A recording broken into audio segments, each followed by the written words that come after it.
Yo, yo, yo, yo, what's up, all you burner stoners and potheads? This is Weedman 420 with the Weedman 420 Chronicles. How are all you vipers doing out there?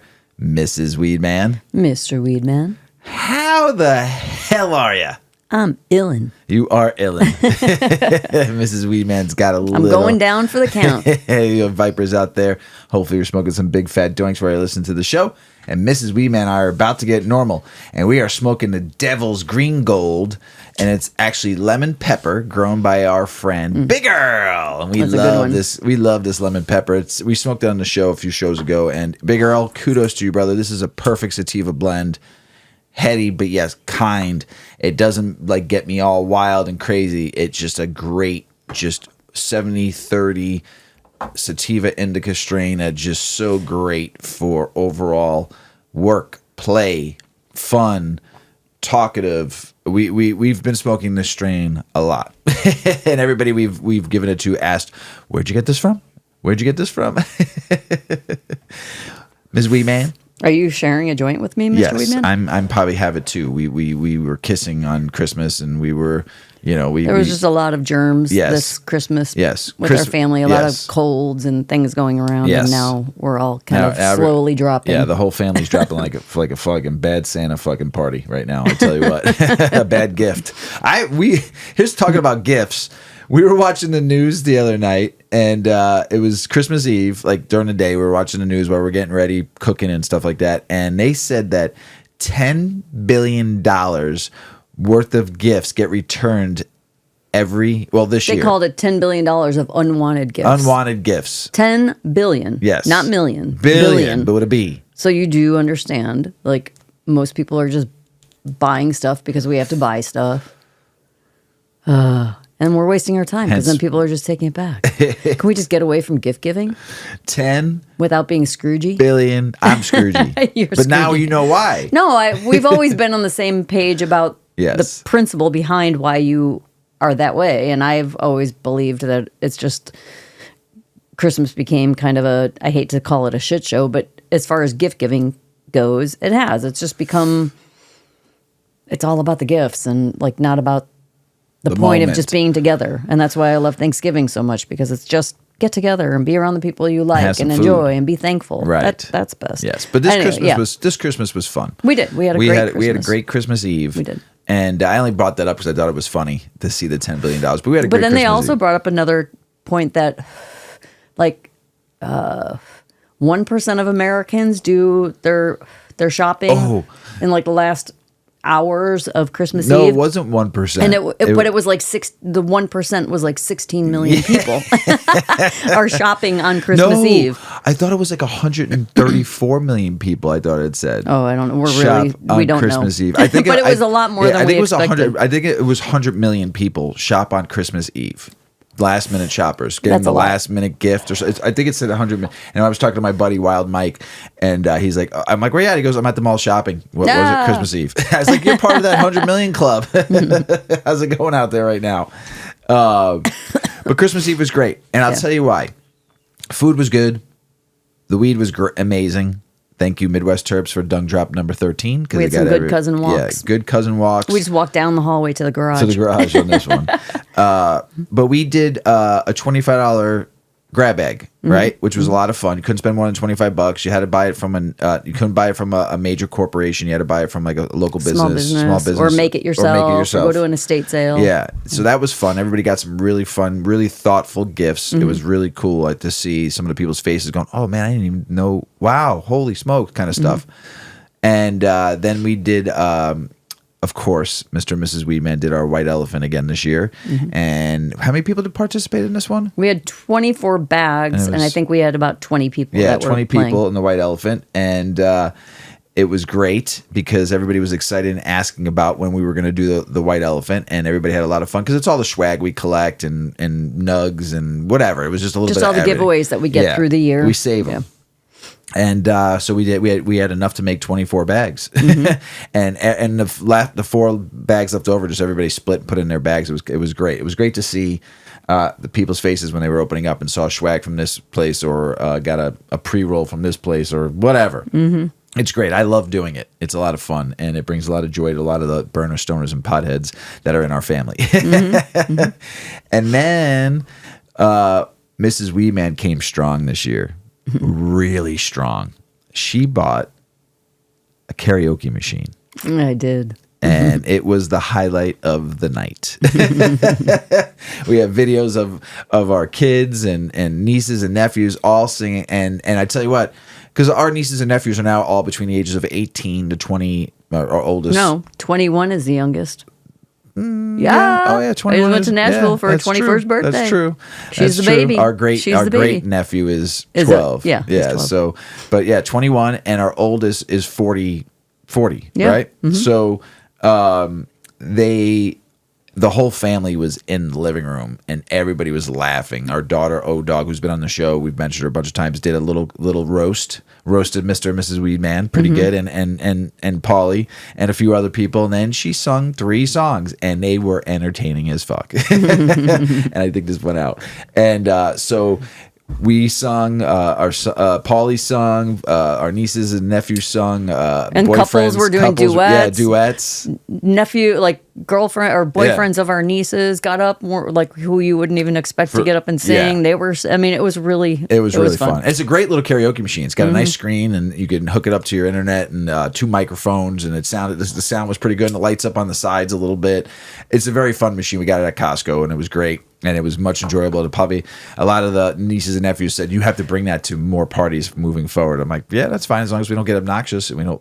Yeah. Mrs. Weedman's mom has hearing aids, and she actually turned them down a little bit. But she said I asked her later. I was like, was it just killing your ears? And she's like, no, it just was loud, so she didn't need the hearing aids. But she was enjoying all the fun and laughter, and it was cute. It was such a good time. And then Christmas Day, of course, is always a big deal in our house. Breakfast, brunch we do, kids come over, presents. We were actually drinking smoking weed and drinking we got this Bailey's eggnog, right? No, it was Christian Brothers brandy eggnog. And we were drinking really that early in the morning with coffee. Oh, that was a nice start. And mimosas. And then we made our whole breakfast soiree of stuff. Mrs. Weedman makes some great Swedish pancakes, and it was just great, relaxing present opening, and dogs were having fun, and future in-laws came over, and it was just a very nice Christmas day. And then we went to our mother-in-law's house for a great dinner, and it was very nice. And so hopefully everybody out there, your Christmas was truly humbling and truly fun. A lot of good new memories for you that you make out there. So hopefully you enjoyed your Christmas and your Christmas Day, or whatever holiday you celebrate. Well, Hanukkah is going on parallel to this, right? And then you'll have... And Kwanzaa. Kwanzaa will be coming up. And then whatever other Christmas... I think it started. ...kind of holidays that are out there you celebrate in this time of the year. Hopefully you enjoy it. Hopefully you have loved ones to share with and have some fun, because it's right around the corner, right? New Year's. Baby New Year. Baby New Year will be coming right up, and this is probably out again. Come on, you talk too much, Mr. Weedman. Give me a second. Smoke because that shit. this is the next. All right, from. Am I lighting it? So I'm going to be extra baked. Give me a second. So from the 26th of December till, like, let's just say, Mrs. Weedman brought this up in the car yesterday. Oh yeah, until the first. Until you go back to work. Till like January 3rd. Most people don't go back to work till like the 6th. Is like, because you got this year, everything's in the middle of the week, so a lot of people take off. Yes. Until like the 6th, which is that Monday after New Year's and all that stuff. So because you have, like, I think the 2nd is Thursday, Friday's the 3rd or some shit like that. Yeah. So then you go into the weekend. So most people are off or taking off. And it's a slow time of the year, so most people aren't doing much with business. So there's this saying Mrs. Weedman said in the car. She said, I don't know what day it is right now. I don't know what time it is right now. And I don't know where the fuck I'm going right now. So I wrote this down. So I was like thinking about the week between Xmas and New Year's. Here's number 1. Watch a full TV series in this whole week. You have the time, right? Or watch whatever the fuck you want. Watch a bunch of movies, or watch like the whole Star Wars trilogy, or whatever. 2, wear whatever you want for a week, because nobody cares. No. Wear spandex every day. Yeah. Go to the gym and wear different colors that you would never wear before. Go to if you have to work and there's probably nobody wear slippers, or bring slippers to work and put them under your desk. Wear whatever you want this week. So eat whatever you want. If you want to have dinner for breakfast and breakfast for dinner and lunch for a midnight snack, eat whatever you want. Have steak in the morning or chicken in the morning. Gross. Have pancakes for dinner. Yeah. Ms. Weedman would love that. So like backwards shit up. Because here's the reason why. Right now, because we just had the longest, the shortest day of the year, which was the winter solstice, which we talked about. I mean, it was dark by 4:30 today, 4:45 today. And time right now is lost for people because you were so in the hustle and bustle of trying to get everything going into Christmas, and then you got New Year's coming up and you're planning your New Year's. You don't know where time is right now. You're in a different spectrum of the universe and don't know which way you're going. People have different days off because of the holidays. Yeah. And holidays are in the middle of the week, not the weekend. So this Christmas Eve and Christmas Day felt like Saturday, Sunday, and you don't know what day. You didn't know what day it was yesterday. You're like, what day is it today? I'm like, I think it's Thursday. You would say, I think. I said, I think it's Thursday.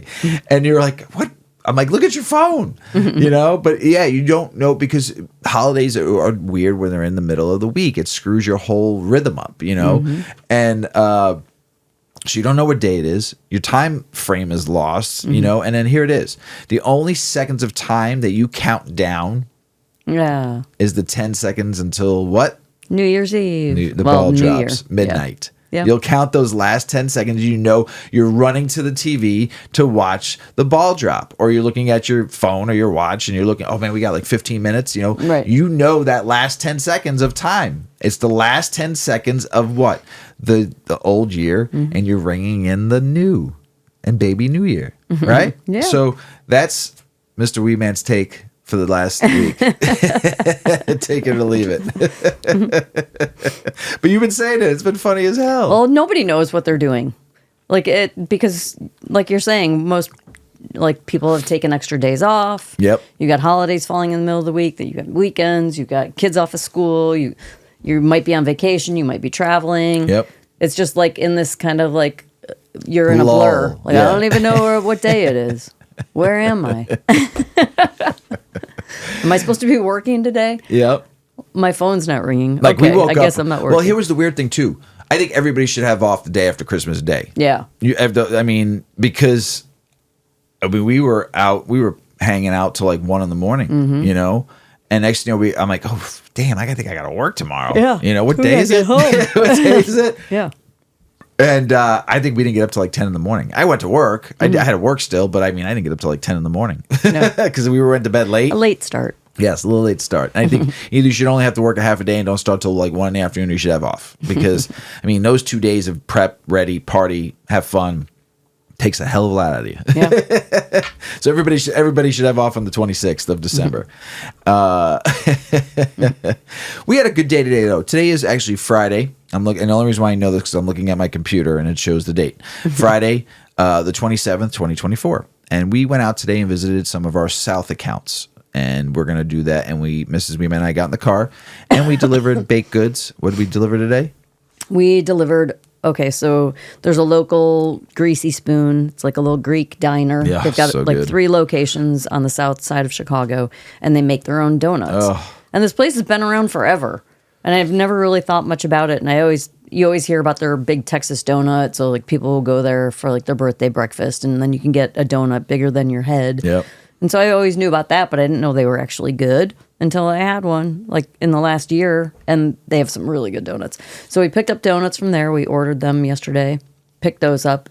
And like Mr. Weedman said, we went out to all of our partners that are dispensaries selling our 8 Decades products, and we delivered donuts to them. Huck Finn Donuts. Yeah. The Huck butterscotch Finn donut. Yeah. Oh my God, the butterscotch. Yes, and the Chicago Classic chocolate. Yeah. Chocolate cake donut. They're good. Good stuff. But I'd like to thank our partners that we visited today, both Starbuds Riverside and Starbuds Burbank, and B Blue Island and B Oak Forest. Yes. Thank you so much for supporting a local women-owned brand, 8 Decades. And, we actually got reorders. Yeah, we got reorders. Because they sold. They display our stuff nicely. Yeah. They're moving our product through. Yeah. So they're great partners. Yes, and we want to thank the 4 of them. And we're going to go visit the rest of our accounts to the north next week. Yes, we are. Yes, and to thank them again. So we appreciate our partners out there and supporting us and supporting the show and supporting 8 Decades. We really appreciate you out there. We love you, B and Starbuds. Thank you so much. So, you got anything else? I don't think so. I'm going to try to get through this. I feel like we got some mo. Poop. You got some mo. Smoke I got a lot do of this. mo, like Rocky. You got a lot of I mo. can do this. A lot of mo. I got it. All right, Mr. Weedman, you ready to get the show I'm started? ready. Let's do this. AI to create new weed strains. The Get Shit Done strain. And this is Mrs. Weedman's new favorite cannabinoid. THCV. V. And they're planning on a 20% THCV is a new science-based cannabis strain. While most folks are familiar with THC and CBD, the cannabis plant contains hundreds of compounds that interact with our bodies in fascinating and complex ways. We're like children playing with blocks, just beginning to understand the intricate architecture possible when these compounds work in concrete. Think about it. There are over 100 known cannabinoids, more than 150 terpenes, and countless other bioactive compounds in cannabis. The potential combinations are staggering, and each could potentially produce unique effects. As our understanding of these mechanisms deepens, we're approaching an era where we can design cannabis strains for specific purposes. Didn't we talk about this a few years ago? Mm-hmm. Designing strains for your personal needs. I love it. Someone must be listening to our show. Much like a master perfumer blending scents or a pharmaceutical researcher developing targeted medications. This isn't just theoretical anymore.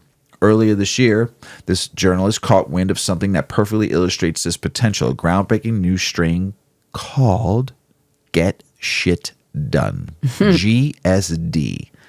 What caught this journalist's attention wasn't just it was a clever name, but impressive THCV content, a lesser-known cannabinoid is typically found in trace amounts. The developers claim they created something remarkable, a strain that provides energy and focus without the traditional downside of cannabis use like fatigue, mental fog, or the dreaded munchies. Woohoo! As someone who's watched countless strains come and go, often accompanied by grandiose marketing claims, this journalist admitted he was skeptical at first. But this one's different. It's backed by actual clinical research and reputable results or reproducible results. Let's take a deeper look at what makes this strain so special and what it might mean for the future of cannabis development. A deep dive on the strain in science. When Natural announced they developed a strain containing a 15 to 20% THCV, it raised more than a few eyebrows in the cannabis community. For context, most strains contain only trace amounts of THCV, typical less than 1%. Creating a strains with these levels while maintaining an 8-week flowering time is nothing short of revolutionary. But what exactly makes THCV special? While its molecular structure closely resembles THC, THCV interacts with our endocannabinoid system in profoundly different ways. Think of THC as the key that fully opens a lock. In this case, the CB1 receptor of our brain. THCV, on the other hand, acts more like a dimmer switch. At lower doses, it can actually block these receptors, while the higher dose, it activates them differently than THC does. This unique interaction explains why THCV doesn't cause the typical stoner effects we associate with cannabis. The real game changer here is the clinical validation. Natural didn't just breed a high THCV strain and called it a day. They put it to the test. In their IRB-backed study, they found some fascinating results. Users of GSD reported 20% higher energy levels compared to controlled groups. And perhaps most interestingly, those who consume traditional THC-only products report feeling fatigued approximately 3 times more than the GSD group. As someone who's writing extensively about cannabis research, this journalist can tell you that this kind of clinical validation is unfortunately rare in the industry. Whitney Conroy from Natural shared some insights with the journalist I found particularly intriguing. THCV interacts with receptors in the brain differently. It's not impairing like THC. One study showed that THCV can improve response time in tests of impairment. This challenges the traditional narrative about cannabis use in cognitive function. What excites the journalist the most about GSD isn't just what it does. but what it represents for the future of cannabis development. As Conroy explains, we believe that the cannabis plant has endless opportunities. Breeding over the last 60 years has focused on THC potency. We believe it's time to move beyond THC and bring back the diversity of chemistry to harness the power of cannabis truly. I like this person because what I've said, give me all the cannabinoids. Yeah. All of them. I want them all. But also to be able to dial in a strain that works for you. I want to try this one. You like your THCV. I think you would dig this during the day. Keep you focused, focus. Very mentally clear. Yeah. Yeah. Because you take an edible that has high THCV content, right? This journalist couldn't agree more. Far too long, the cannabis industry has been fixated on THC percentages, treating them like alcohol content of beer. But cannabis isn't alcohol. It's infinitely more complex and nuanced. GSD represents a shift towards purposeful breeding, where strains are developed not just to get users high, but to produce specific beneficial effects. The success of GSD suggests we're entering a new era of cannabis development, where science, not marketing, leads the way. And this is just the beginning. I can't wait to see what comes next, says this journalist. The future of cannabis. We're witnessing the early stages of a major transformation that would eventually split cannabis into 3 distinct categories: recreational, medical, and industrial. While these categories technically exist today, the lines between them will become much sharper and more defined in the coming years. The medical segment is particularly fascinating. This journalist believes we'll see it evolve away from the familiar smoke your medicine approach that currently dominates the market. Let's be honest, while smoking flower might be enjoyable, it's not the most efficient or precise way to deliver medical benefits. The development of strains like GSD points towards a future where medical cannabis more closely resembles traditional pharmaceuticals or supplements with precise dosing and specific target effects. Yes. That'd be great. Industrial hemp. Well, here's what I like about that. We just talked to a friend, a partner of somebody in our family. Used to smoke heavily in college.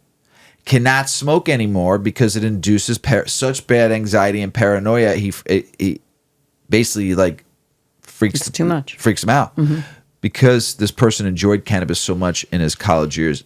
High THC strains, smoked constantly from the time that person woke up to the time he went to sleep, and it eventually induced himself into psychosis because of so much at one time and such heavy doses at one time, right?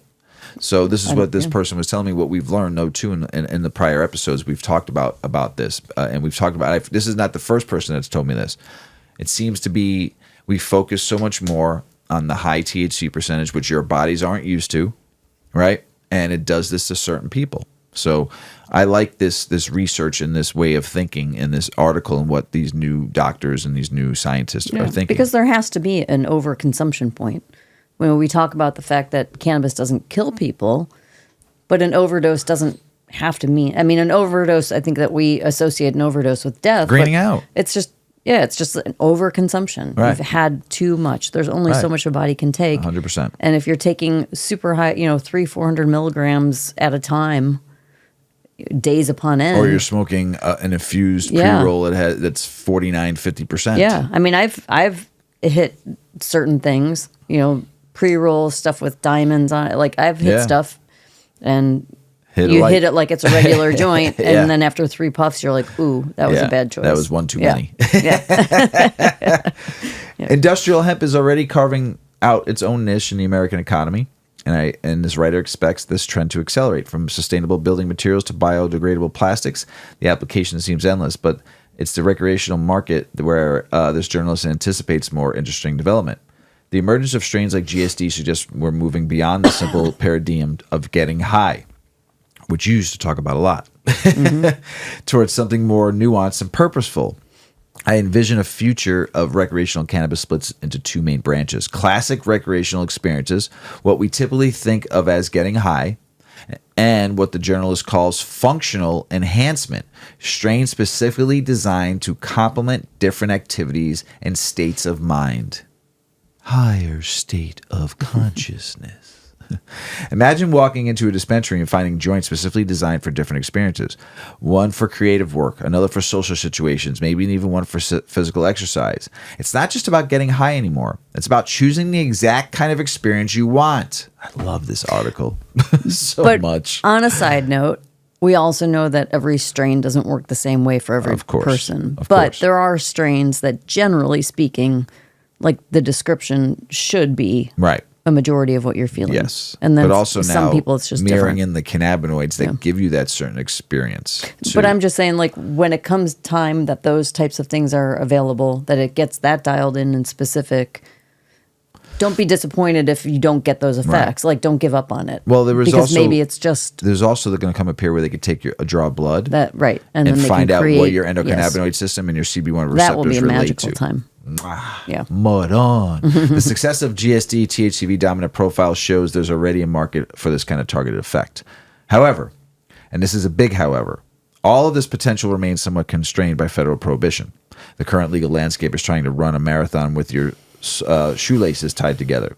The inability to conduct unrestricted research, move products across state lines, or access traditional banking services continues to hold back innovation. Just imagine what companies like Natural could achieve if they have the same freedom to research and develop as other industries. Despite these challenges, the writer remains optimistic. The cannabis industry has shown remarkable resilience and creativity even under restrictive conditions. When not if federal legalization finally arrives, the journalist believes we'll see an explosion of innovation that will transfer cannabis in ways we can barely imagine today. The cannabis industry of 2030 might be as different from today as today's legal market is from the underground scene of the 90s. One thing's certain, we're living through a fascinating period in cannabis history. The developments like GSD are just the beginning. The future of cannabis isn't just bright, it's technicolor. The sticky bottom line. After spending considerable time analyzing GSD and implications for the cannabis industry, one thing has become crystal clear to the writer. We've entered a new era of cannabis development. The introduction of scientifically backed purpose-bred strains like GSD isn't just another product launch. It's a paradigm shift in how we approach cannabis cultivation and development. When the journalist thinks back of the early days of writing about cannabis, most conversations center around THC percentages and whether indicas or sativas produced better highs. Now we're discussing clinical trials, a specific cannabinoid ratio, and targeted effects. It's like watching a garage band evolve into something orchestra. Same basic elements, but infinitely more sophisticated. As cannabis laws continue to relax, and trust me, they will, we'll see an influx of bright minds and serious innovation in the space. Combined with the exponential learning capabilities of AI and advanced genetic research tools, and the potential becomes staggering, we're talking about new medications that could revolutionize mental health treatment, recreational products, and enhance rather than impair, an industrial application we haven't ever dreamed of yet. It's wild to think that less than a century ago, reefer madness propaganda was convincing people that cannabis would turn them into murderous fiends. Now we're developing strains that help people focus on get shit done or get work done. The irony isn't lost on me.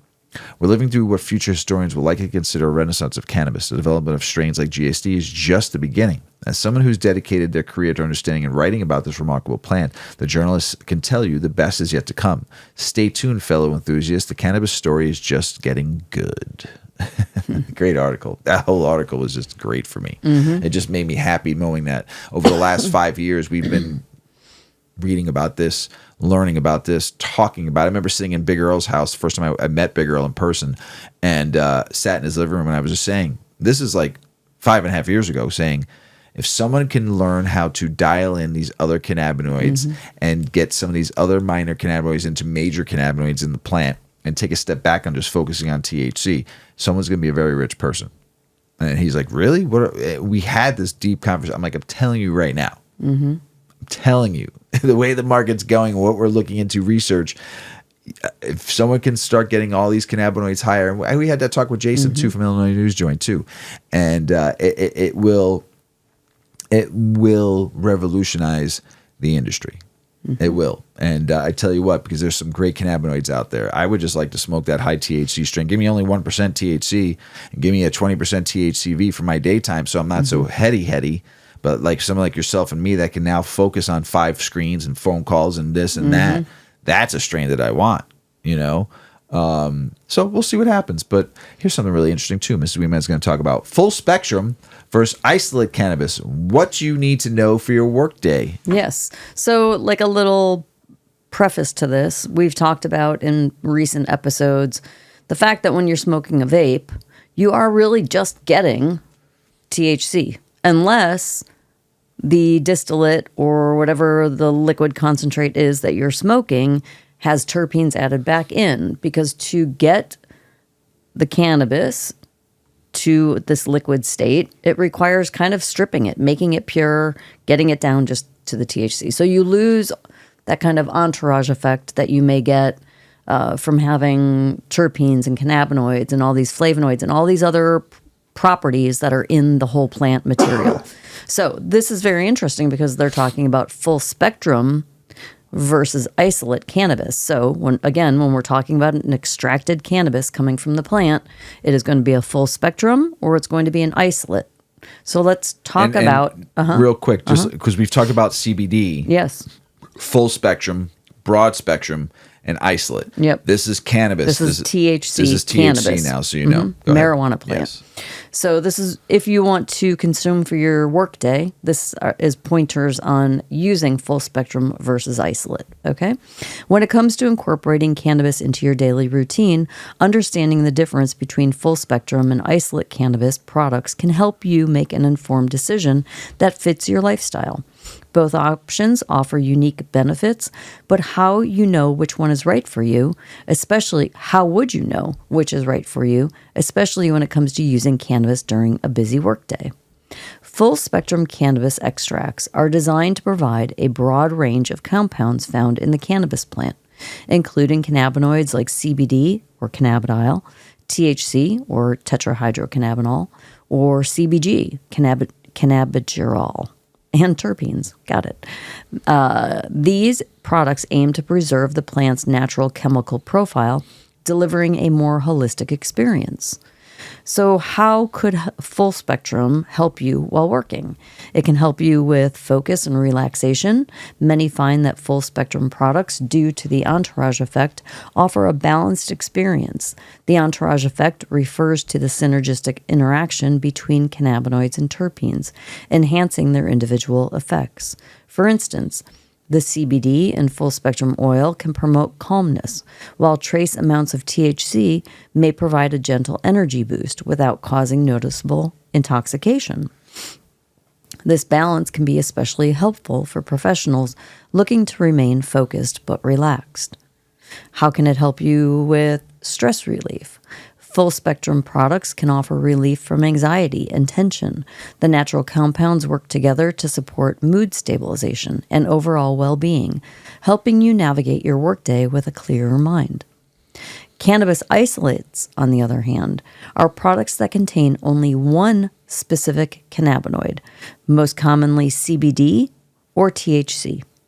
These isolates are highly purified, often over 99% pure, making them ideal for those seeking very specific effects without the influence of other compounds. So how can isolates help you while you're working? They can help you with your precision. If you're looking for a straightforward, targeted experience, CBD isolate can offer you just that. With no THC involved, you can enjoy the benefits such as stress relief and improve focus without worrying about feeling groggy or impaired during the workday. No THC. If your isolate is a CBD isolate, you do not have to worry. It is perfect for those who want to avoid THC entirely, whether because of work policies, drug tests, or personal preference. If you need relief from stress or physical discomfort, but can't risk feeling any psychoactive effects, CBD isolate is a great choice. Choosing between full-spectrum cannabis and isolate products depends on your specific needs during the workday. If you're looking for a more comprehensive effect and don't mind trace amounts of THC, full-spectrum products may be the way to go. They offer a more natural, well-rounded experience with the potential for deeper relaxation and focus. However, if you need precise control over your cannabinoid intake or want to avoid THC altogether, isolate cannabis may be your best bet. It's particularly suited for individuals who want the targeted benefits of a single cannabinoid without the complexity of additional plant compounds. Whether you opt for full spectrum or isolate cannabis, both types of products offer unique advantages. Full spectrum cannabis may enhance focus and relaxation in a balanced way, while isolate products provide more targeted relief without THC. By understanding the differences, you can choose products that best suit your workday needs, helping you remain productive and at ease throughout the day. I love them all. I know. I lean to the full spectrum. Yes. But then I can't dose as high. Like when I was I'm having less body pain now, which is a great thing. But when I was really like in pain all the time, I just wanted to feel better. Yeah. And so I wanted the bit of THC. I wanted all of it. I needed the entourage effect because it stresses you out. It makes you feel flustered. You're just in pain. It doesn't go away. So that whole entourage effect was more beneficial to me. And I could take a high. But if I was working, I was originally explaining, I think, I'm high. I was explaining, like when I was working, maybe I couldn't use the full spectrum as much. So if I still needed more CBD, I could do an isolate gummy or hit the vape pen that was an isolate. You were taking a very high CBD to THC ratio, though. You were taking like a 20 to 1, 30. Mm-hmm. Yeah, you were taking like a 20 to 1. Yeah, but I was using bigger doses of it. Yeah, and it helped. It did. Yeah.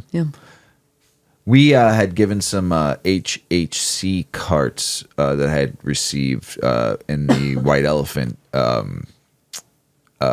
thing we did on Christmas Eve. So my nieces were asking me, what's the difference between HHC and Delta 9 and the similarities between the two? And I read some notes that I had captioned in another one. So I said, it might be a good... And I've talked about HHC before. And but I figured, hey, why not?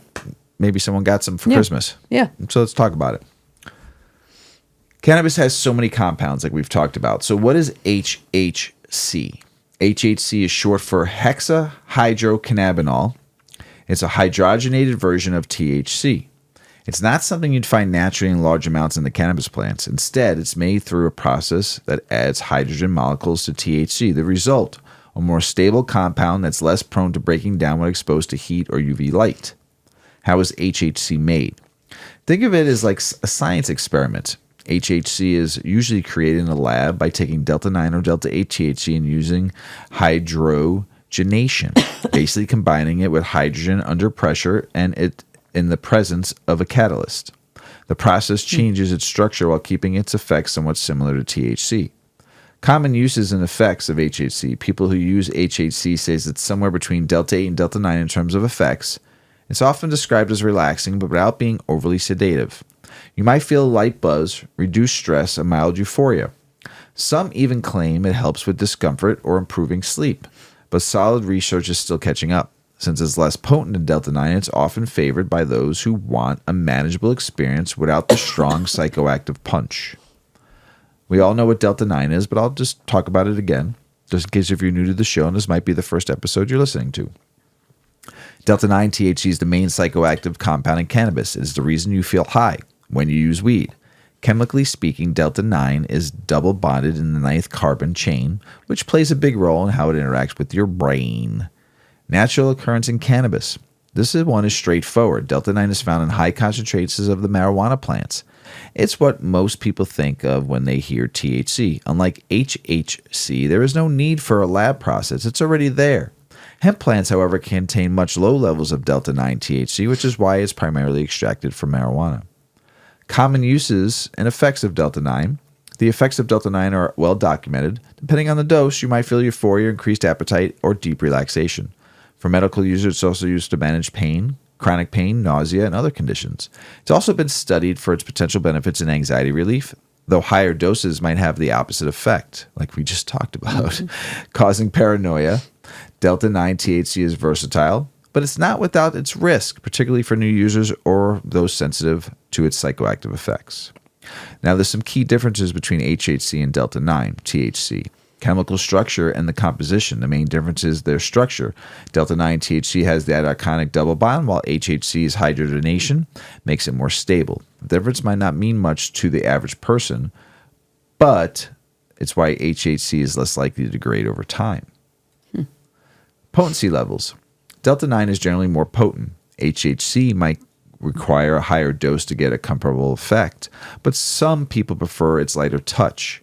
Potency differences can also depend on the method of consumption, with edibles typically providing a stronger, longer-lasting effect compared to vaping or smoking.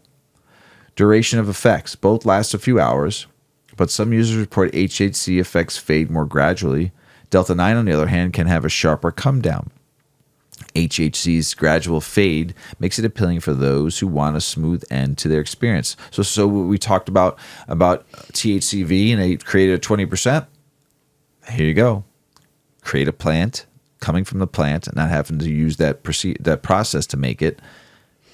There is minor traces of it in the plant. Breed a plant just for that. And so people get a lighter dose of not feeling so heavy-hitted by THC. Take the HHC and get a minor. And maybe so many people won't get that anxiety, paranoia feeling, and they have a nice come down, and they can intro into THC, you know.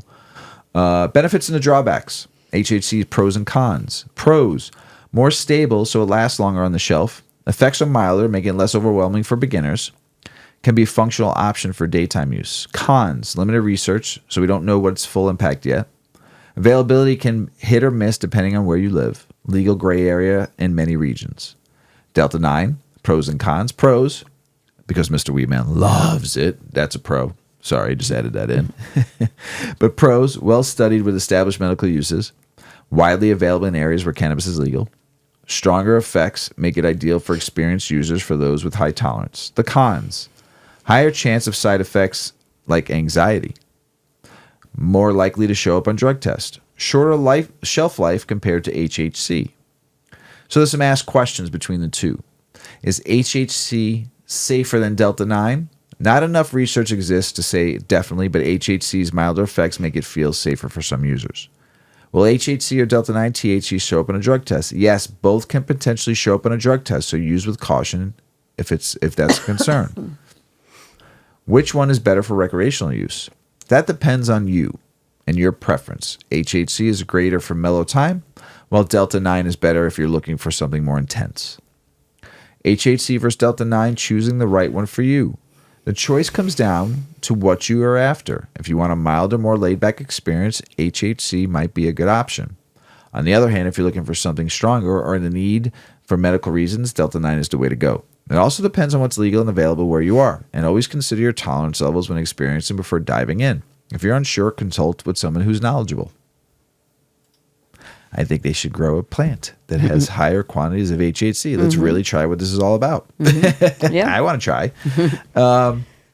So Americans think marijuana and psychedelics are much safer now than they did a decade ago. Federal study shows. Tell us about it, Ms. Weedman. As the marijuana legalization movement has expanded and psychedelics policy has increasingly entered the mainstream conversation, a new survey shows that Americans don't view cannabis and LSD as harmful as they once did. A new analysis of the National Survey of Drug Use and Health, conducted annually by the Federal Substance Abuse and Mental Health Services Administration, found broadly that perceptions of harm associated with substance use have been steadily declining for most substances since 2015. That's especially true around the time the opioid epidemic began, right? Because I think drug use, like severe drug use, is very much in the public eye with social media, and people are more educated about it. It's especially true of marijuana. The review from the consulting firm Carnival Associates LLC explains, while risk perception has declined across multiple substances over the past decade, it was down considerably for cannabis. From 2015 to 2023, the analysis shows steady declines in perceptions of harm across frequent and less frequent use for cigarettes, heroin, LSD, and cocaine. I found heroin. Isn't that bizarre that people find it less? The perception has changed. Weird. with fentanyl and people overdosing, whatever. Anyway, that's what this study found. The firm, which was founded by a former top staffer in the White House Office of National Drug Control Policy, said marijuana's decline was the largest of any substance over the period, though it showed very slight variability by year. Notably, perceptions of harm for the psychedelic LSD experienced the largest decline over this period, it said. For cigarettes, heroin, LSD, and cocaine, diminishing perceptions of harm were slightly more pronounced among youth and young adults. For marijuana, risk perceptions for monthly and weekly use both decreased by 30% from 2015 to 2023. Perceptions of harm associated with substance use have been steadily softening for many years. This softening is apparent across most substances and age groups, Carnival Associates said. Since perceived risk of harm is often considered a leading indicator of substance use trends, policymakers and practitioners should continue to monitor substance use trends closely. Despite prohibitionist warnings about lower perceptions of harm potentially leading to more underage people to use marijuana, multiple national surveys have found that even as that sense of concern about health impacts has declined, rates of cannabis use have been stable or have declined among teens, including those in states that have enacted legalization.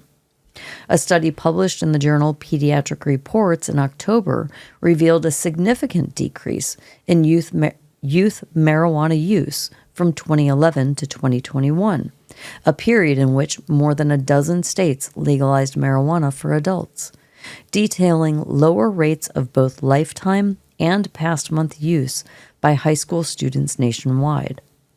In Washington state, the second state in the country to launch an adult use marijuana market, data from a recent survey of adolescent and teen students found that overall declines in both lifetime and past 30-day marijuana use since legalization had striking drops in recent years that held steady through 2023. A separate 2018 survey suggested that fewer teens perceived occasional or frequent use of cannabis to be harmful, even though underage use rates had not increased. Data from CDC's 2023 Youth Risk Behavior Survey was released earlier this year. The report showed a continued decline in the proportion of high school students reporting past month marijuana use compared to the last decade. Another federal report published this summer concluded that cannabis consumption among minors, defined as people 12 to 20 years of age, fell slightly between 2022 and 2023. And a research letter published by the Journal of American Medical Association in April said there's no evidence that states' adoption of laws to legalize and regulate marijuana for adults have led to an increase in youth use of cannabis. A separate study late last year found that Canadian high school students reported it was more difficult to access marijuana since the government legalized the drug nationwide in 2019. The prevalence of current cannabis use also fell during that study period, even as retail sales of marijuana expanded across the country.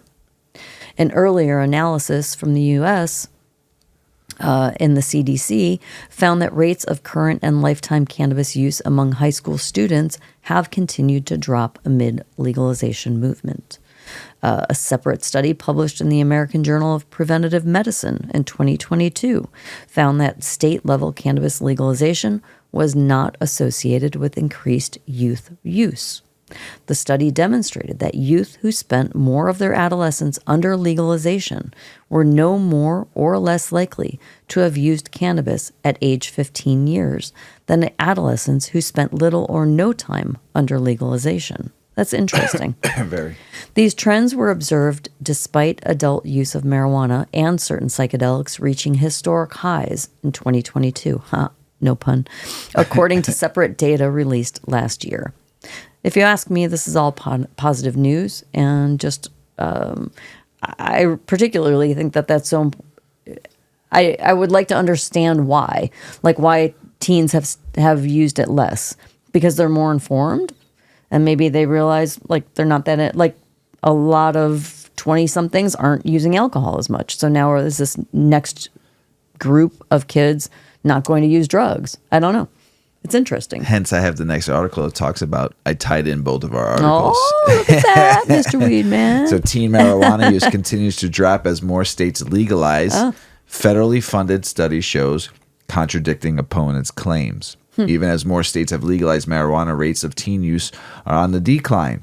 There was also a significant drop in perceptions by youth that cabinet and easy to access 2024, despite the widening adult use marketplace, according to the latest federally funded national survey that was published on Tuesday. The Monitoring of the Future survey, which is supported by the National Institute of Drug Abuse, revealed that unprecedented trend with rates of young drug use overall going largely unchanged after falling to historic lows during the coronavirus pandemic. And the NIDI director Nora Volkow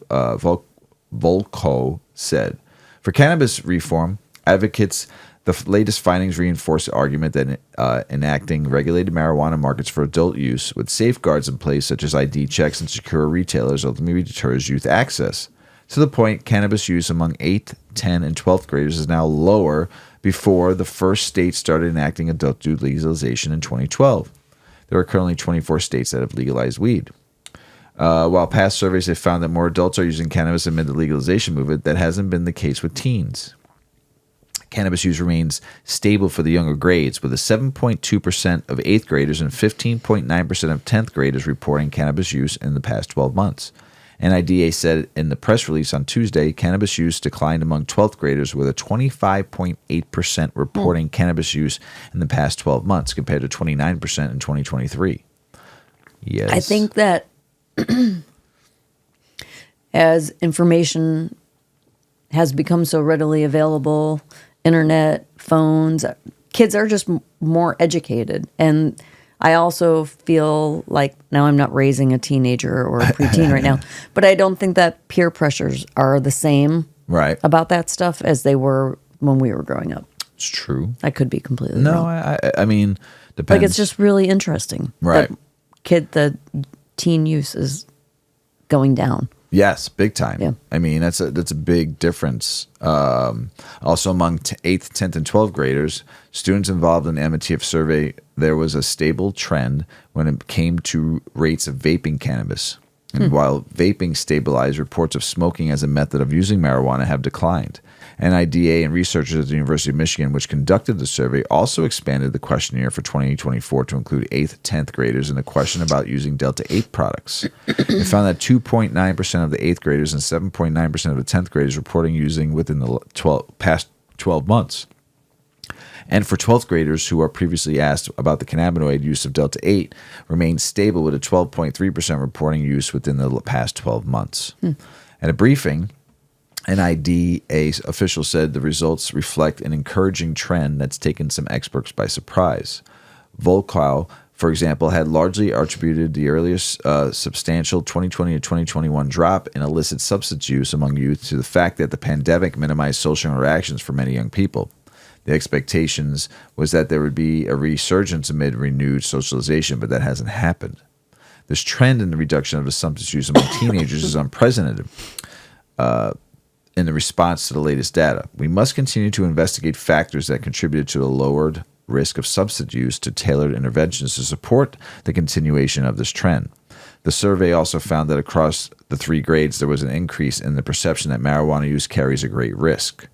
During Tuesday briefing, NIDA's chief researcher, Marcia Lopez, noted a significant decrease in marijuana use among 12th graders, as well as significant declines for all 3 grades for the reported use of CBD. Asked whether the cannabis use trends indicate the fears about potential increased consumption among youth that are frequently peddled by prohibitionists were ultimately unfounded, they told Marijuana Moment. That while she wouldn't necessarily go that far with the characterization, she said that what we are seeing in this data is that youth are not using more. Not. And it was 3 Really? nots. Huh. They're reporting that they are using less. So that's what the data are telling us, Lopez said. Normal Director Chief Paul Armentano said that the press release reacting the MTF survey said the sensational claims that the adult use legalization laws are linked with greater marijuana use by teens are simply not backed by reliable data. The findings ought to reassure lawmakers that cannabis access can be legally regulated in a manner that is safe, effective, and does not inadvertently impact young people's habits. The findings track the past surveys that have investigated the relationship between jurisdictions that have legalized marijuana and youth cannabis. For example, Like we talked about, the Canadian government report recently found that daily or nearly daily use rates by both adults and youth have held steady over the last 6 years after the country enacted legalization, like you talked about. The findings run contrary to claims from legalization opponents who said that a policy change first enacted in Colorado and Washington state in 2012 would lead to skyrocketing cannabis consumption by teens. Data from the CDC in 2023 Youth Risk Behavior Survey, meanwhile, was released earlier this year. The updated numbers show a continued decline in proportion of high school students reporting past month marijuana use over the past decade. Another federal report published over the summer concluded that cannabis consumption among minors, defined as people 12 to 20 years of age, fell slightly between 2022 and 2023. Separately, a research letter published by the Journal of American Medical Association in April said there's no evidence that states' adoption of laws to legalize and regulate marijuana for adult use have led to an increased youth use of cannabis. That's pretty good stuff. In December, meanwhile, U.S. health officials said that teen marijuana use has not increased, even as state legalization has proliferated across the country. That's pretty good. And also the CDC found that rates of current and lifetime cannabis use among high school students have continued to drop amid legalization movements. It's a lot here. A study of high school students in Massachusetts that published last November found that youth in the state were not more likely to use marijuana after legalization, though more students perceived their parents as cannabis consumers after the policy changed. Another study in 2022 from Michigan State University, published in the Journal of PLOS One, found that the cannabis retail sales might be followed by the increased occurrence of cannabis onset for older adults in legal states, but not for underage persons who cannot buy cannabis products in retail outlet. The trends were observed despite adult use marijuana and certain psychedelics historic highs in 2022, according to separate data released last year.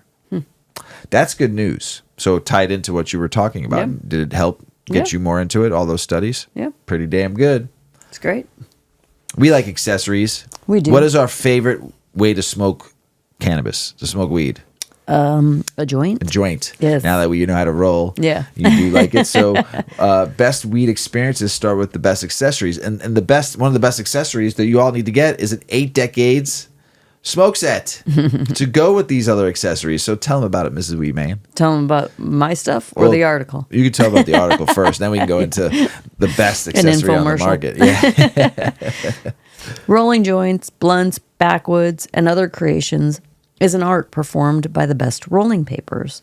Pulling off trick joints takes skill and precision, and some people have done so with amazing flair. Quality weed is essential to get even burn along with good airflow in a joint or blunt. But here's another vital component. When it comes to tips for rolling the best joints, start with the most ideal medium possible: clean burning papers. I don't really consider burning papers to be an accessory. They're more of they're part of the process. Yeah. But anyway, clean burning papers. There are a few types of papers and wraps used to roll up quality ground weed. When shopping for papers, always check whether the company uses organic or otherwise clean ingredients. The rolling supplies you choose come down to personal preference, health impacts, and more. Rolling papers consist of thin rectangular sheets of paper with a glue strip on one side. The rectangle sheets may be made of hemp, rice, flax. Each type of paper has its own draw, from creating smoother smoke to offering a tastier toke. So there really are many, many, many types. And it is important because you are going to be ingesting whatever is in that. So you want to have a clean product because you don't want to ingest. There's a lot of chemicals in paper processing. So, and if it's recycled, like, you want to know what you're consuming. Yep. So hemp is the first one we're going to talk about. Many consumers opt for hemp paper because it's a derivative of the cannabis plant.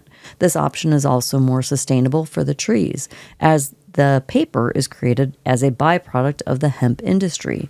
Some believe these rolling papers enhance the flavor of weed rather than detract or cover it. Rice paper. Rice rolling papers are preferred over wood pulp paper because they create less ash. This could translate to cleaner burns and less smoke flavor. Flax papers. Those who like flax rolling papers value a slow burn rate. This option is also believed to be flavorless, meaning that more of the strain's terpene profile presents rather than the paper taste during your sesh. And cellulose paper. Clear, plasticky cellulose papers may feel unsustainable. They are actually the most environmentally friendly option, though, from the standpoint of chemicals. And bamboo papers. Bamboo rolling papers are said to create a smooth smoke and slower burn. The bamboo stalk grows quickly, almost invasively in some areas, so making the papers are easy to produce. And we have wood pulp paper. Traditional paper made from wood pulp is said to burn the fastest and create the most ash. The draw to this option is availability. They are sold in most corner stores and gas stations, and they are easy to use. Beginners might find a thicker wood pulp rolling paper is easier to roll. And your glue, don't forget. Rolling papers feature a strip of glue on one side that is traditionally wet with your mouth and rolled onto the other side of the paper, closing the joint. This is usually 100% all-natural gum arabic, also called acacia gum.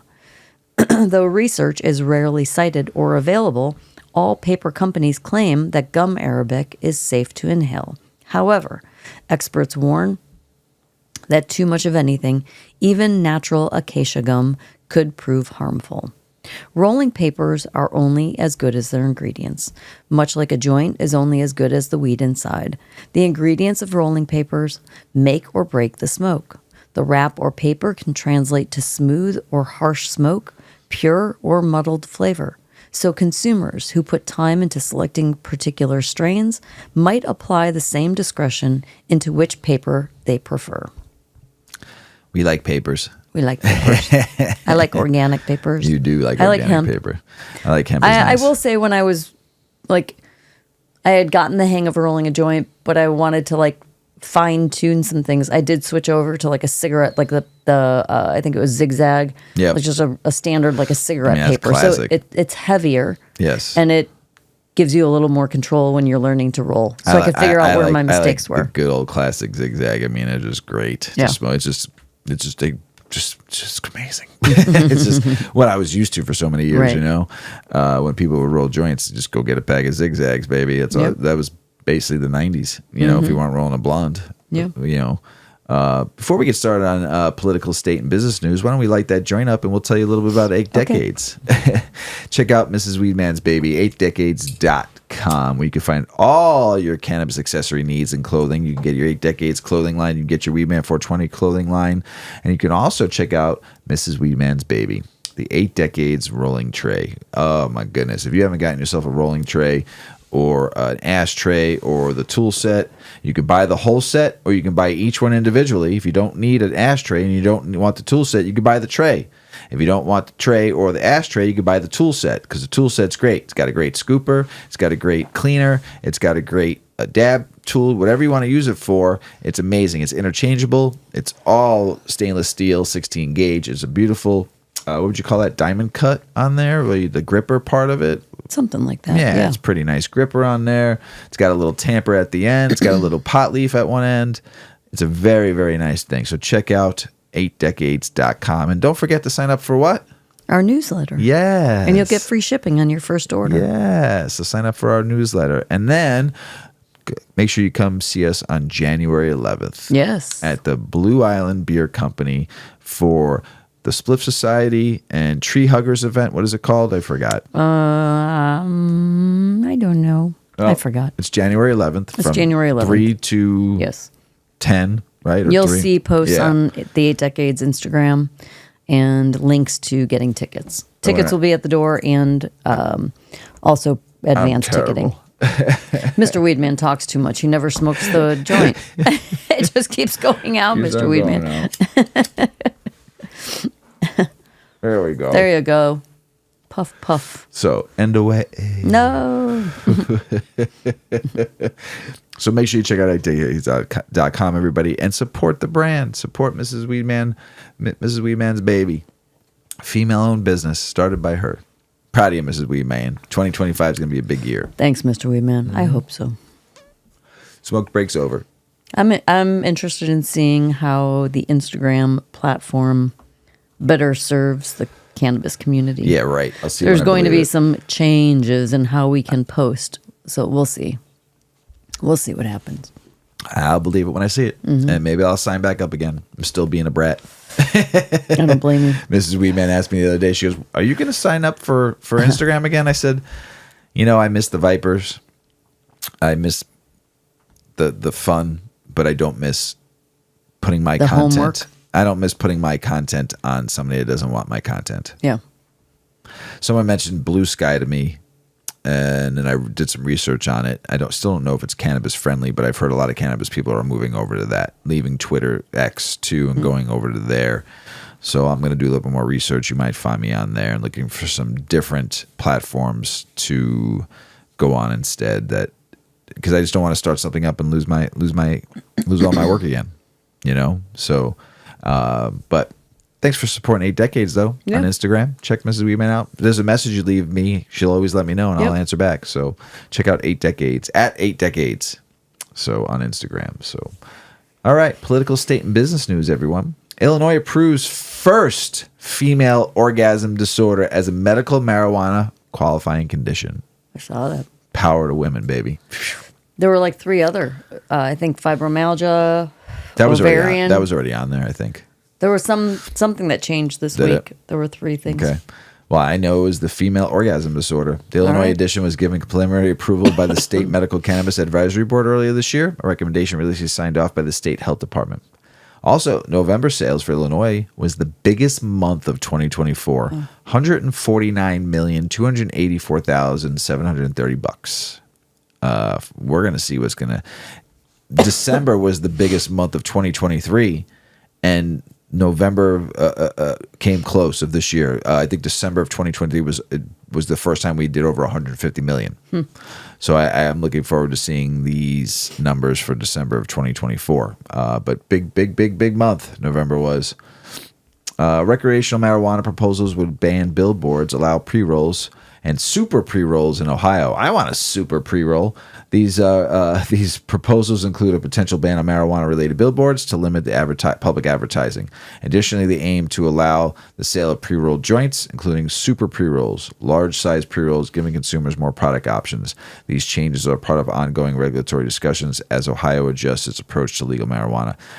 If I was you, Ohio, I wouldn't be too mad if they banned billboards because you only get a 1% return on your $5,000 renting a month on a fucking billboard. So is it worth it? I don't think so. So good luck with that. I just think they're annoying. So Michigan cannabis sales increased in November. The Michigan Cannabis Regulatory Agency breaks out sales by medical and adult use, with medical sales falling 76.8% from a year ago to under $1 million, down 8.3%. And I can't pronounce that word right now. I'm too stoned. And adult use sales rising at 7.3% year over year to $267.6 million, up 2.9%. Bam.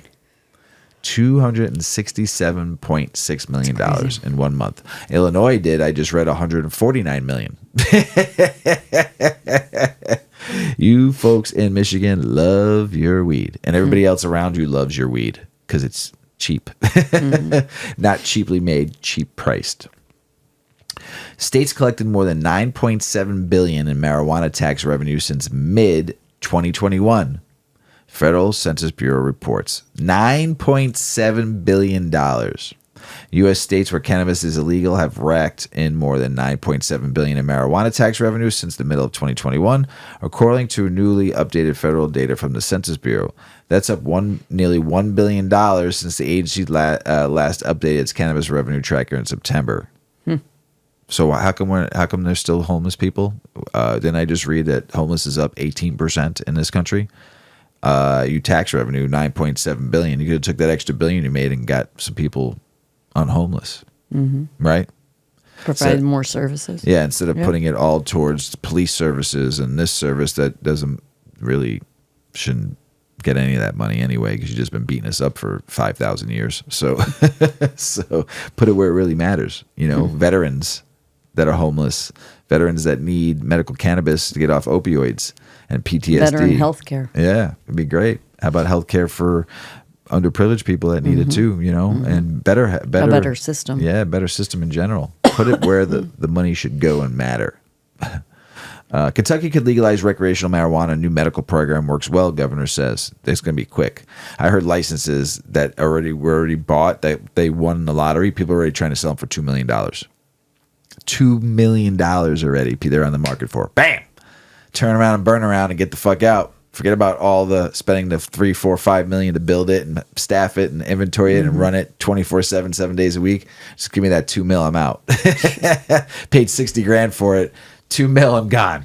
It's a good investment on your money if you look at it that way, and I'm sure people are going to buy them because the governor just said that if medical works well, he wants to legalize recreational as fast as possible to prove, and just medical marijuana's got to prove it, and he's going to get that going quick. Mm-hmm.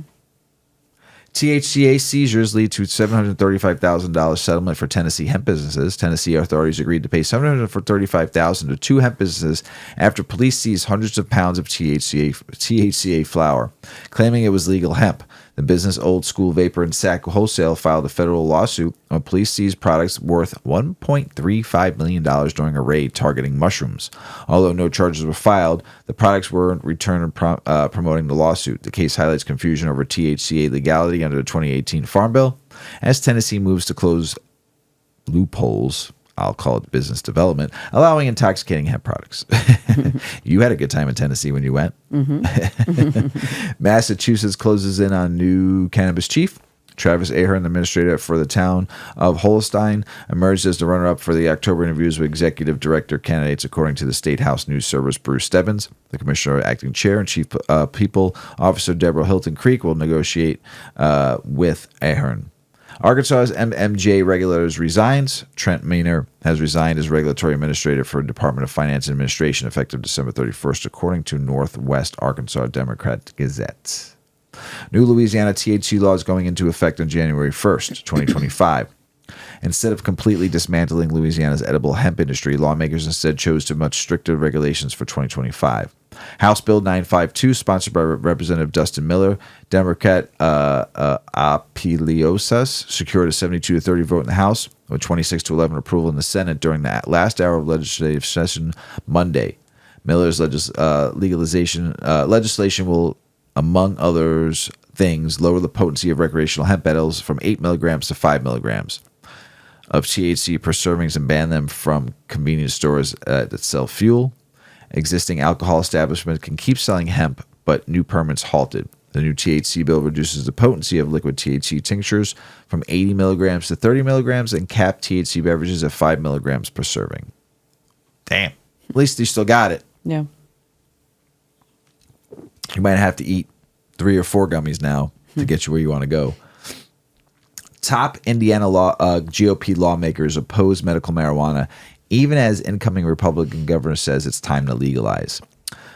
Indiana Republican lawmakers, including Senate President Pro Tem Roderick Bray and House Speaker Todd Hudson, oppose legalizing medical marijuana despite widespread public support and incoming Republican Governor Michael Braun's endorsement of medical cannabis reform. Bray argued that legalizing medical marijuana leads to recreational use.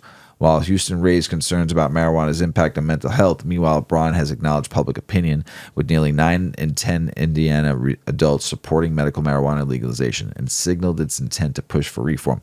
See those 2 guys, their names that I just read? Mm-hmm. You all have the power to vote them out and put people who are pro-cannabis, pro-legalization, pro-medical legalization in. Never forget that. They work for you. They work for us. We don't work for them. Vote them in, vote them out. If they're not for what your state wants, 9 out of 10 in Indiana adults support medical marijuana legalization. There's a lot of you out there that can vote those 2 people out. Mm-hmm. Do it. Delaware awards 15 licenses for recreational marijuana retailers. Delaware awarded 15 recreational marijuana retail licenses through a lottery system.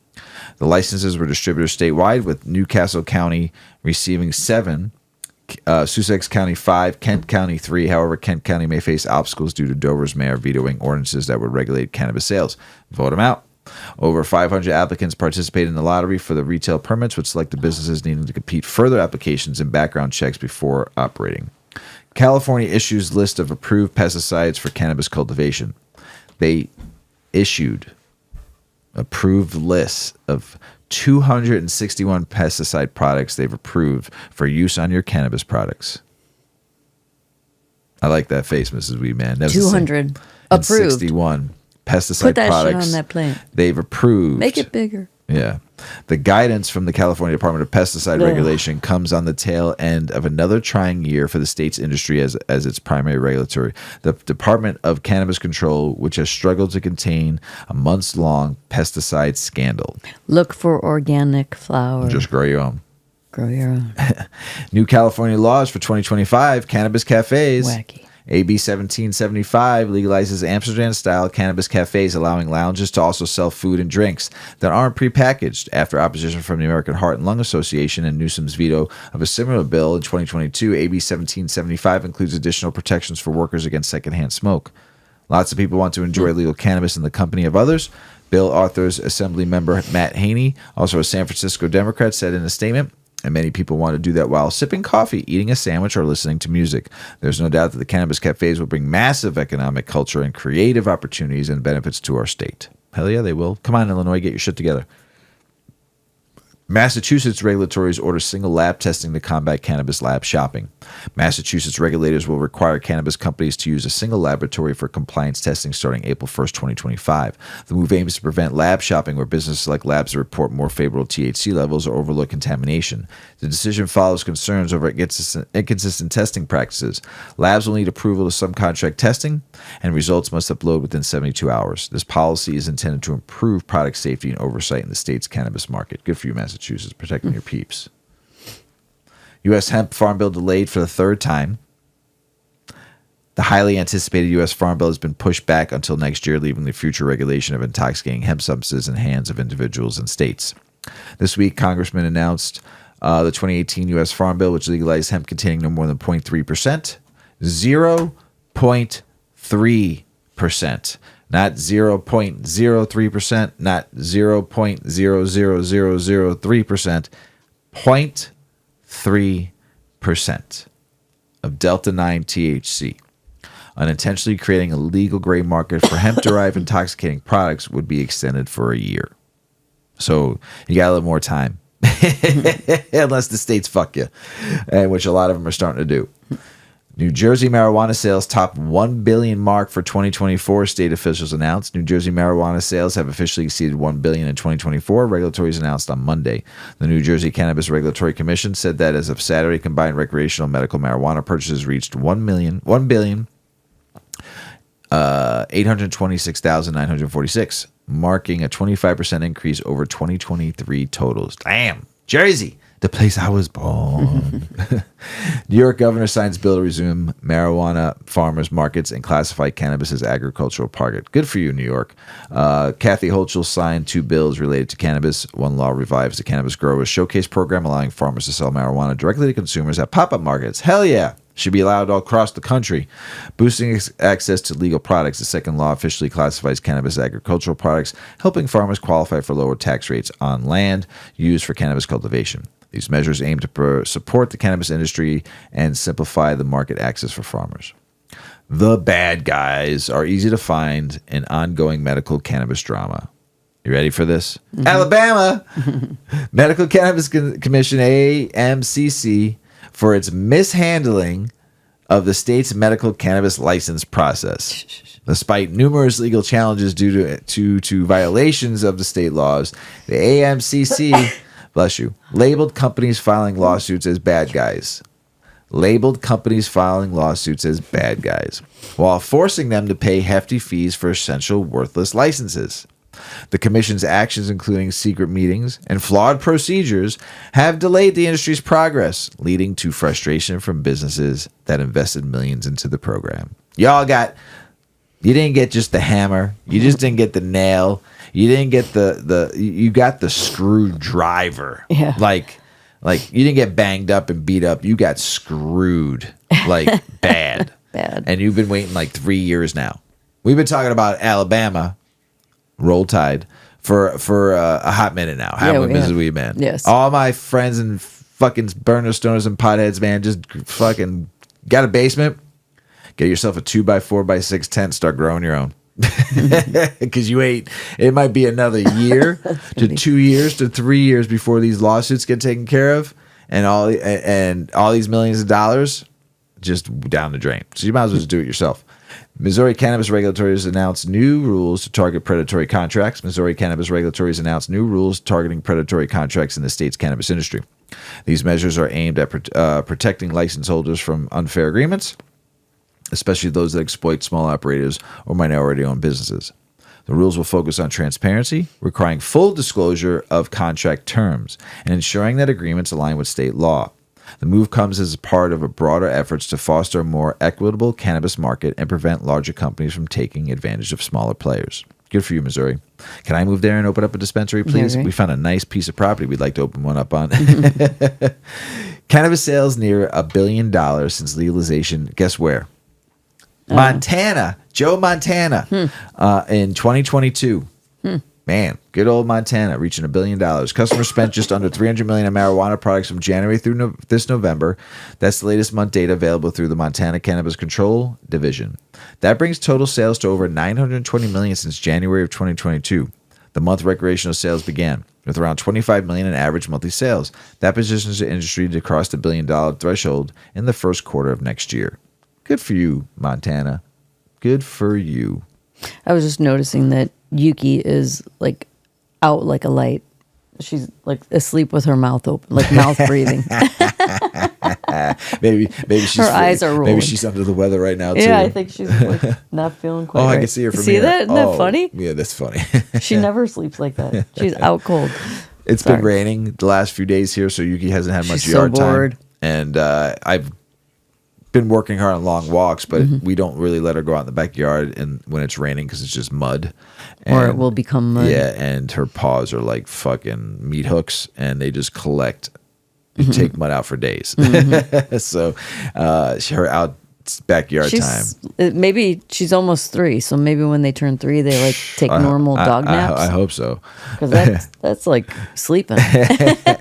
Where you and I are going to be in a minute, because I feel the onset coming out of me feeling what you were feeling all day today. But we still work. We're still putting the work in, Ms. Weedman. We're doing it. We still put the work in today. We're doing it. And then we're going to go crawl into bed and not come out for the rest of the weekend. 2025 is coming. Yes. What is on the horizon for cannabis in 2025? I want to know. Inquiring minds want to know. The North American cannabis industry in 2024 experienced a pivotal year of progress and challenges, setting the stage for a transformative 2025. Following a dramatic election, the outlook for the coming year is still uncertain, as the new administration continues to take shape. While positive state-centered reform has been relatively muted in 2024, seeing Ohio become the only new state to legalize recreational cannabis, landmark federal reform is likely to be pushed through in the coming year. Aside from the highly anticipated rescheduling of cannabis and the long-awaited Safer Banking Bill, 2025 will also be a crucial year for hemp as the 2025 Farm Bill continues to take shape. In Canada, 2025 could also bring some tax respite, amid suggestions from the government that their cannabis excise tax could be revised. While industry leaders are optimistic about the year ahead, the industry also faces significant pressures, including price compression, operational shifts, and fragmented regulatory frameworks. So let's hear what some of the major companies are saying. First, we have Jointly's CEO and co-founder David Coy. He said, "I doubt that federal legalization and legislation is realistic post-election. Our government hasn't listened to the people in years. More than 70% of Americans support cannabis legalization, but more than a decade after that support crossed the 50% threshold, federal movement is nil. Special interests, culture wars, and political games standing in the way." Nabis CEO and co-founder Vince Ning says, coming out of the 2024 election, the national cannabis industry needs to ground their expectations in reality. A bipartisan pathway is essential for meaningful reform, but with the new administration, it's unclear. While we have seen momentum building for federal legalization over the past year, it's unlikely that this will happen overnight, and we must be prepared for more political and regulatory hurdles. Cookies Senior Vice President of Retail and Marketing, Crystal Millican, says, one of my biggest takeaways from 2024 is that focus is key. For us at Cookies, the focal point is on the markets we think have the most growth potential of market share, while continuing to put effort into product innovation and successful collaborations and partnerships that can extend across the markets where we operate. Royal Queen Seeds President Shai Ramsahi. This year's testing scandals and the high cost of regulated cannabis have highlighted a growing demand for high-quality cannabis genetics and seeds as more consumers worldwide seek to cultivate their plants. This shift shows that people are placing greater value on knowing the source and quality of their cannabis. And as we enter 2025, it's clear that companies offering reliable genetics will be at the forefront of the industry. Sock Rosenfeld, CEO and co-founder of Jane Technologies, says, I anticipate the cannabis industry will continue to see progress in regulatory reform, with rescheduling finally on the horizon, unlocking new levels of growth and legitimacy for the industry, the businesses, and the plant itself. It will be another year of sustained dedication and hard work as brands and retailers that prioritize a deep, data-driven understanding of the consumer experience will stand out in an increasingly competitive market. Beyond growth, I believe we'll also see a stronger commitment from the industry to address the lingering impacts of the war on drugs, paving the way for a more just and accessible market. Morgan Paxia, co-founder of Poseidon Investment Management, says that the cannabis industry is poised for its most dynamic regulatory environment to date. This new administration's approach signals a sharp departure from previous policies, opening the door to unprecedented optionality for legal cannabis. Robert F. Kennedy Jr.'s anticipated leadership of the Department of Health and Human Services bodes well for the rescheduling hearing in February, with formal implementation expected in 2026. Additionally, President Trump may task Attorney General Pam Bondi with drafting a Bondi memo, which could promote state autonomy in cannabis regulation.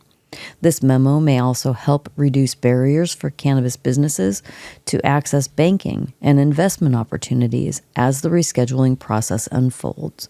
The likely appointment of a more business-friendly SEC chair will benefit smaller issuers by reducing regulatory costs and complementing the Bondi memo's objective.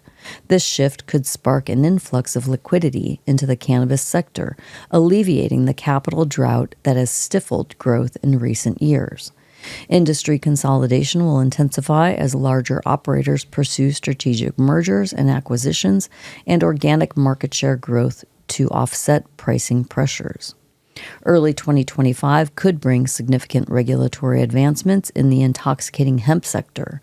Efforts to integrate intoxicating hemp into legal cannabis channels, potentially with a carve-out for hemp beverages being distributed via alcohol networks. And that would address critical issues like inadequate testing, underage access, and inconsistent taxation. This shift is projected to boost legal cannabis revenues with a 30% increase over current levels, while enhancing consumer safety and market stability. And we have Deborah Sainman, CEO of Work. That's WURK. The industry is shifting from rapid expansion to prioritizing operational efficiencies and sustainable growth. As legalization efforts evolve, the need for strategic decision-making has never been greater. Wendy Bronfein, co-founder and chief brand officer of Curio Wellness, says the fragmented regulatory structure, with each state maintaining its own set of laws and standards, continues to create logistic and operational challenges. With the right regulatory structure, we can avoid the current pressures of market fragmentation, price compression, and consolidation, and create an environment where innovation thrives, business scales responsibly, and the industry as a whole can mature in a way that benefits consumers, businesses, and communities alike. Simply put, a smart federal regulatory framework is key to unlocking the full potential of the cannabis market while ensuring consumer safety and industry stability. Synergy Innovations, Chantel Ludwig, she's the CEO. She says, I expect we will be seeing descheduling progress holding steady for a few years while big tobacco, big pharma, and other major players position themselves to seize the market post-legalization.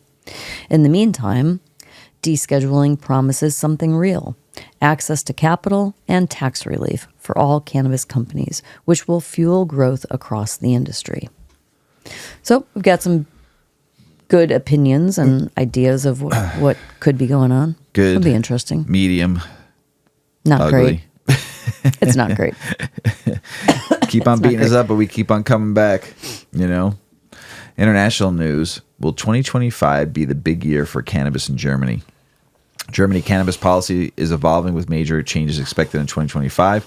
The country is launching regional adult use cannabis commerce pilot trials, which are legal under EU law for research purposes. The Berlin district of Friedrichshain, Krusenberg, and Neukölln are set to begin selling cannabis through specialty stores next summer.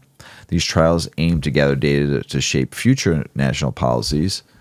And cannabis-related crime has decreased in Berlin, and cultivation associations are also expected to grow in 2025. If you are not watching us on YouTube, Mr. Weedman was reading his article, saw Mrs. Weedman couldn't find the lighter, and pulled the lighter and handed it to her, and did not miss a beat while I was reading the article. Right, Mrs. Weedman? Right.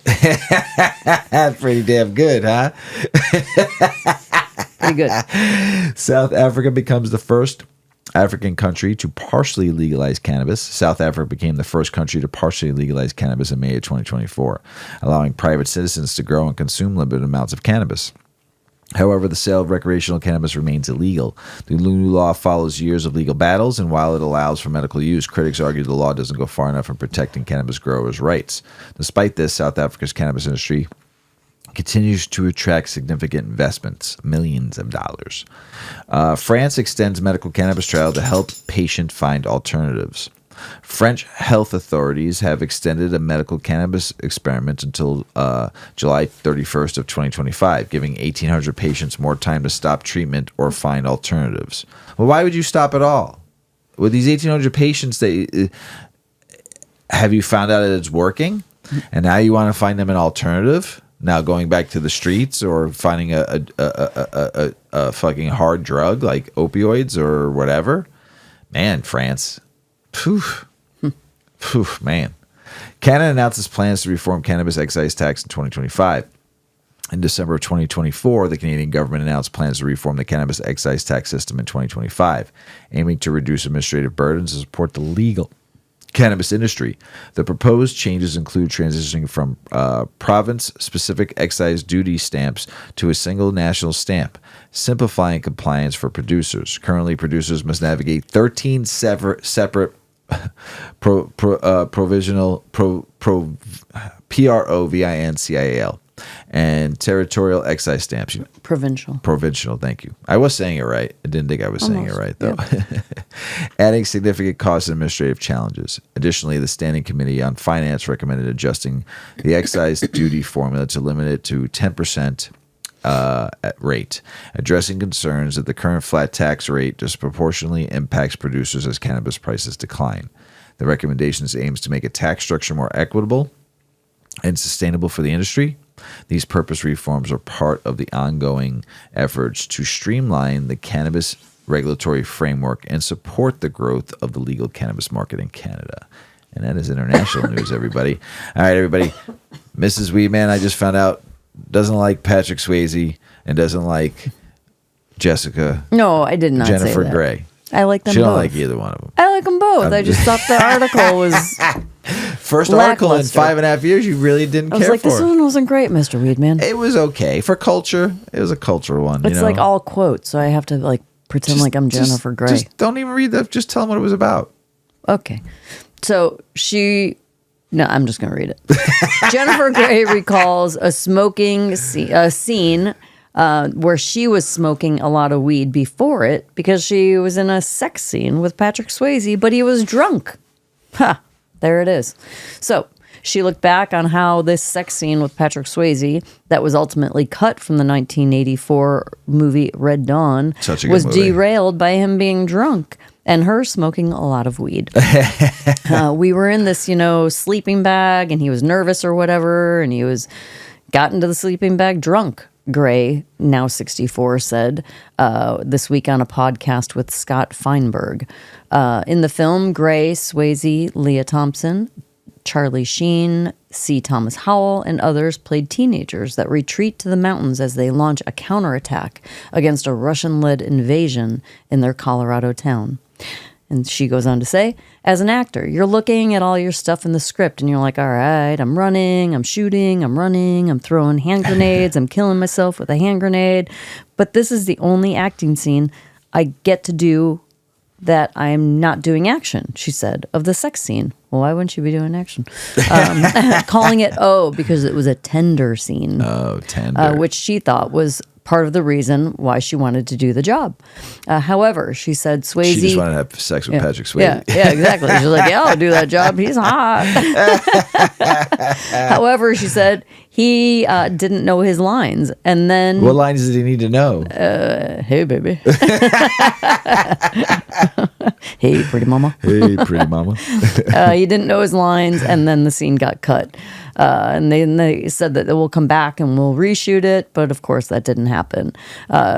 She also shared that she's mad that she didn't get to have sex twice with Patrick Swayze. But he played a bunch of pranks on her, apparently, and she said she was smoking a lot of weed in those days, so she was super paranoid and she was scared. So when I went in to shoot the big love scene with him, she was really angry because she was frustrated because he kept doing all these pranks.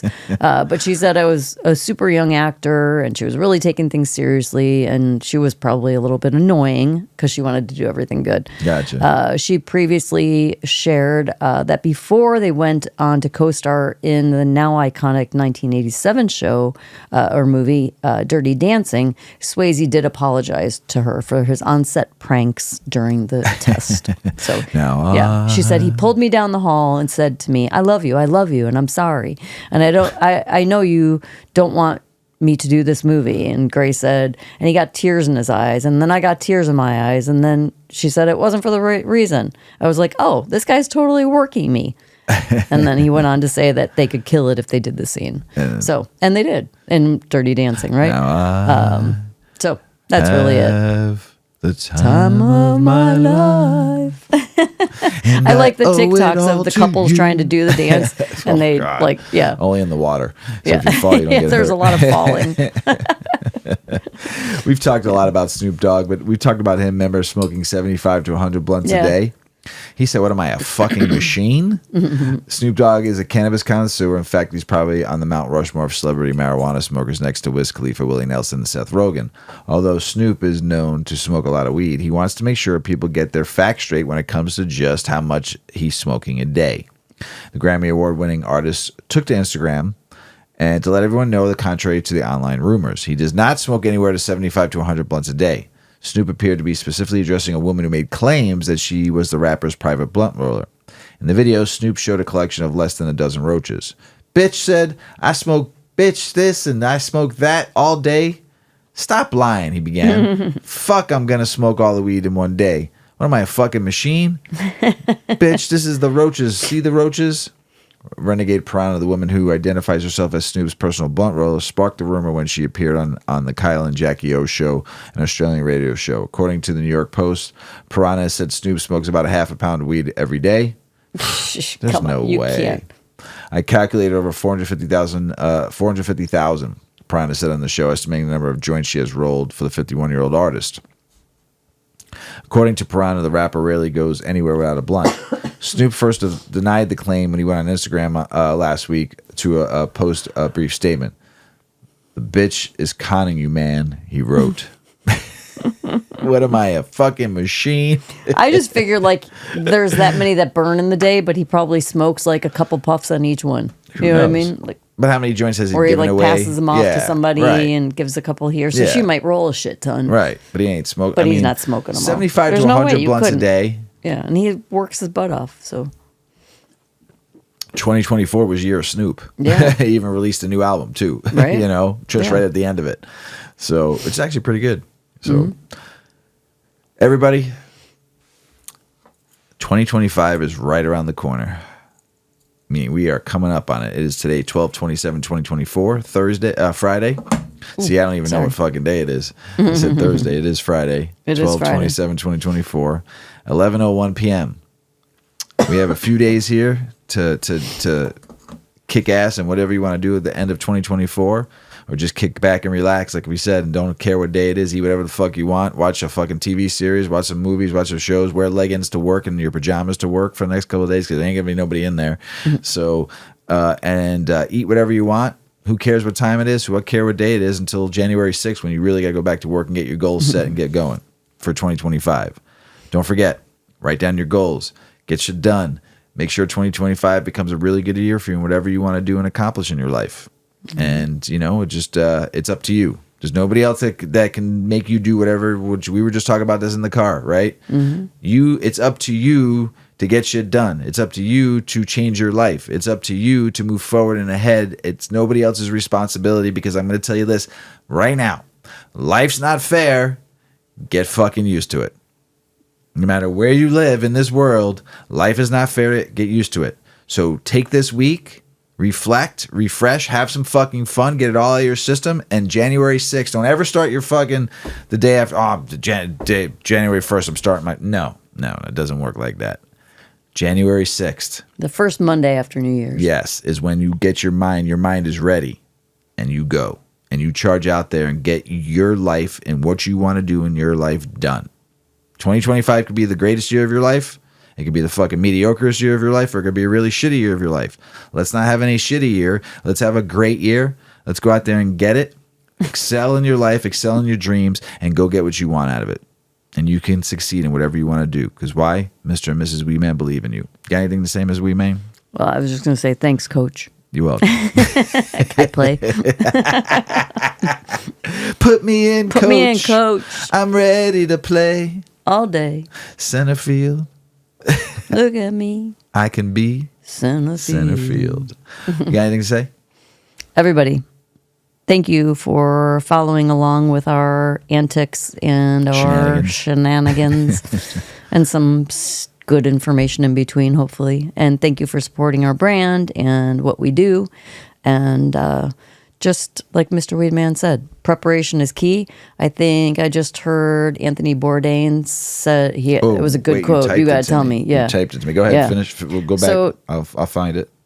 You had, like he said, chill out, go hard for these last few days, or take it easy for those last few days. But whatever you do, however you approach it, get a plan. Like, sit down and really think about what your plan for 2025 is. I'll let you read it. Anthony Bourdain said, prior preparation prevents piss poor performance. A lot of peas. So there you go.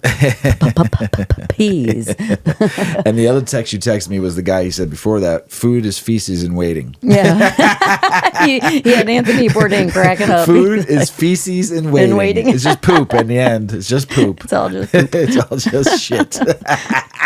That was pretty funny. Yeah. Well, Mrs. Weedman made some really good edibles, and I'm going to eat 2 of them and fucking knock the fuck out till tomorrow. So, you got anything else before we go? Just peace out, everybody. Have a great year, and I hope your 2025 is even better. We love you out there. Thanks for listening. We appreciate you all from around the world to our studio to around the world. We love you. 2025 is on you. As Paulie always says, smoke smart. Puff, puff, and away. Puff, puff, pass. Check out our cannabis lifestyle brand online at 8decades.com. Our custom smokes and accessories are perfect for your coffee table, bedroom nightstand, or kitchen counter. They're designed for you to show them off. The Canna community is also loving our hemp and cotton blend t-shirts, sweatshirts, scarves, and hats, finished off with our 8 Decades logo.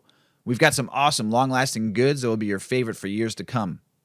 8 Decades, because a 9th decade of cannabis prohibition isn't acceptable.